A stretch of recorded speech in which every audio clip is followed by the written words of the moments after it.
Alam mo kung ano yung maganda kapag nasa probinsya ka? Yung parang sobrang layo mo sa problema.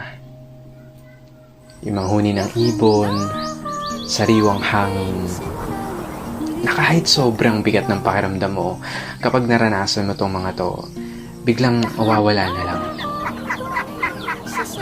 Yung magandang tanawin, tapos yung palaya na ginawa niyong palaruan ng mga kaibigan mo.